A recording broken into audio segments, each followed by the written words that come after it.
All right, 180 Fit. Let's talk about our part three on working out from home. So let's talk about creating your awesome home gym today. That means finding the right equipment and stocking your own, whether it be a spare room, living room, or even just a garage, which is ideal.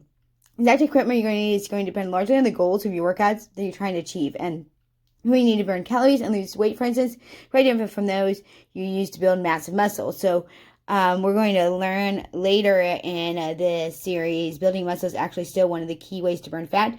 The more muscle you build, the more you drive up your metabolism. So what you'll find then is there are certain things and certain principles that will apply no matter what your aims are. And there are definitely some specific pieces of equipment that everyone should own.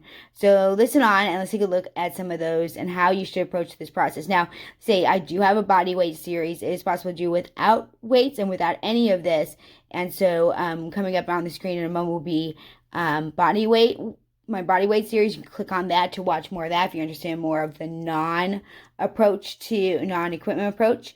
But once again, you'll be faced with unique challenges here when you begin to build your home gym. The first of these is the fact that you're going to have a home gym that shouldn't cost too much. If you're relatively new to the gym, if you don't have any equipment yet, it can be tempting to stock yourself up with everything you think you might need. And that can end up costing a fortune. So likewise, you think about how you're going to store your equipment. If you have not decided a room yet in your gym, then this later point will be easy enough. But if you do not, then you need to think about how you can make a gym that will easily take part of, kind of as a second part to your place, so small enough, compact enough that, it doesn't matter too much. Just make sure you have a space. So you make sure you're not going to smash any cabinets, right, or tables or anything. Living rooms are a great thing to do. And the best tip is to start small and then build your way up. That means buying just a few items you absolutely need.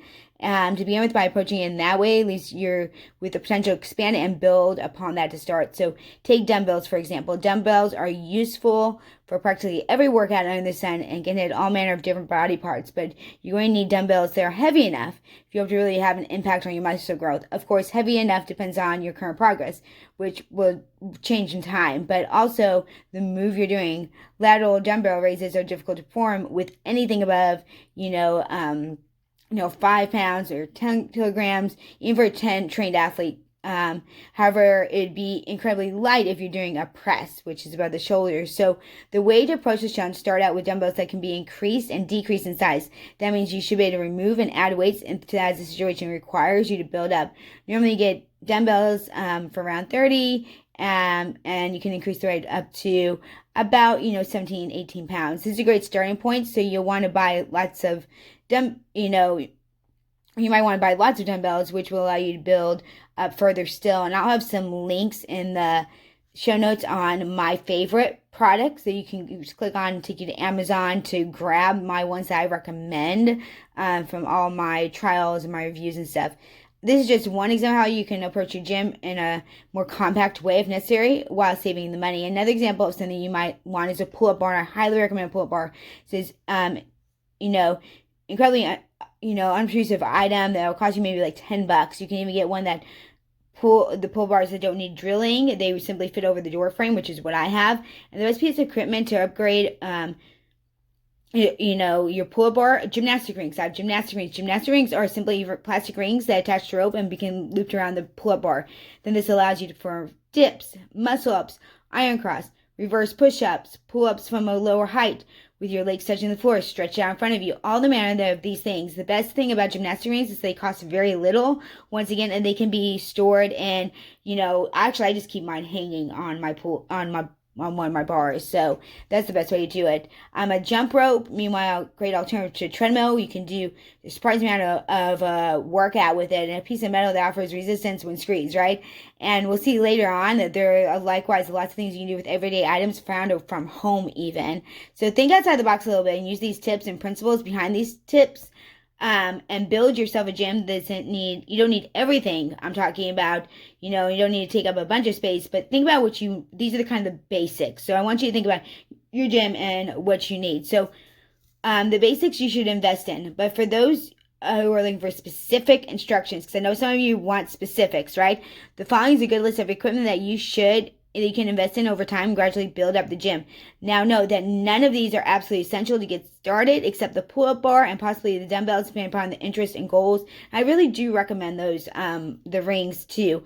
And I'm also going to put in a different one. The second thing you do is get a box set that has resistance bands and has a jump rope and has a whole bunch of stuff, just basic things you can need. So I either recommend getting the pull-up bar with the rings and maybe a jump rope, or the box, and they're gonna all cost about the same. You get both of them, but or maybe the dumbbells too, but the jump rope would be in the box too. So there'd be a couple separate things. So check the show notes out. I'll maybe make a PDF too, you go download, and kind of explains more to what I would recommend. But let's talk about the pull-up bar. As mentioned, pull-up bar is the bare minimum you need to start training your body muscle. This is because the majority of muscle can be trained on body weight alone. By performing press-ups, you can train your chest, shoulders. By performing sit-ups, you train your abs. However, the parts are the hardest trained without equipment are the biceps and the lats. These are the pulling muscles, meaning you need to be pulling something in order to work them. Saying you can't pull the floor towards you, that means you need to either hang or curl. And once you have a pull-up bar, you can train your entire body, though it will be easier if you get a couple more items. Dumbbells are incredibly versatile and used for much more than just bicep curls. They can also be used for a amount of presses, triceps, rows, work lats, etc. You can use them and add weight to your body while you train your legs. Make sure you get dumbbells that can be increased in weight, and I'll have a link to my favorite ones in the show notes as well. Bench. If you want to take your training to the next level, then look at a bench, and you can also get a step, okay? So I'm going to have a step in the show notes too. I have a step. That's where I use them. So that way if I want to do cardio, I can also use the step for cardio, or I could lay on it and do my bench work. And allow you to use your dumbbells in a much more efficient ladder for presses, flies, and other moves. The best bench, of course, you want to get an actual bench. A true authentic one is an adjustable back. You sit up, lie down, so you can do isolation curls, and you can do decrease and incline chest press. On top of this, look at getting yourself a bench that can fold up and be put away, and that way you can tuck the bench under or behind the bed, or that way it doesn't get in the way. And I'll have all of my top ones again in the show notes, so check that out. Exercise mat. This is not completely essential, but honestly, it's one of my top ones. I mean, because your floor can become slippery if sweat gets on it, and we really don't want to get sweat on the carpet, right? Alright, next is a jump rope. For simply burning calories on the spot, there are a few things better than a jump rope. Kettlebell. Now you're beginning to get more advanced for training legs, burning calories. Kettlebells are awesome. Actually, I highly recommend a kettlebell because they allow you to perform kettlebell swings and all manner of squats, such as goblet squats. In turn, you can build leg strength without needing a bar to perform deadlifts and squats. That's good news because performing deadlifts and squats require a lot of space in your room and expensive to set up. A kettlebell can also be used in a manner of functional strength exercises, including ones like one arm press, and I have a kettlebell series, so definitely check that out. The gymnastics rings. I already touched on the amazing benefits of gymnastics rings. The great thing is that they will let you do the exact same exercise as a TRX does, but for the fraction of price. And I will have a whole series I'll make on just using the rings or the TRX. In fact, you can do a lot more than actually the TRX. And I have a TRX, and I really prefer the exercise rings. I absolutely love these things. Bench press. For this, you really want to get serious. A full bench press will eventually be a good investment. This will mean getting a bar as well, in which case you might want to move into a permanent setup, so you're not loading, unloading, moving things around, because you want to make this doable, right, sustainable, realistic, and practical. So I hope these tips helped.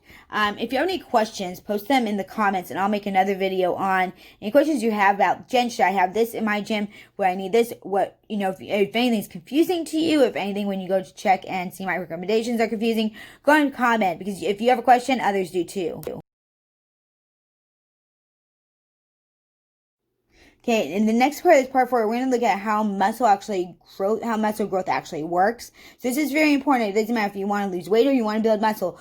Go ahead and make sure you listen to part 4, because it's going to help you understand how you need to train and the key points to actually training at home, and that way you get results, because we know we don't want to waste time. We want to actually get results. So I want to really empower you with good knowledge and just condense it into something that's understandable for you. And so if we haven't met before, real quick, my name is Jen Plykins. I'm simply your holistic empowerment coach. I take you from that place of stuck to authentic thriving through my nutrition coaching, personal training, group fitness instructing, life and transformation coaching, and was an educator for 16 years as well. So I'm 20 years in that industry, and really through my own frustration, I have found the complete solution. If you're a binge eater, an emotional eater, if you found yourself just unable to lose the weight you want to and keep it off, I have a sustainable, doable, realistic, and practical. So that sounds like something that you would like in your life. If you're looking to live a holistic approach to fit as a lifestyle with, and say no more to diet fads and no more to anti-promise programs, then make sure you like, subscribe, follow my channel as well for someone that you know is also looking for a complete solution. Always reach out to me anytime. Thank you so much for watching. Be brave, be kind, live authentically, and always shine. Remember, you're just one habit away, tribe.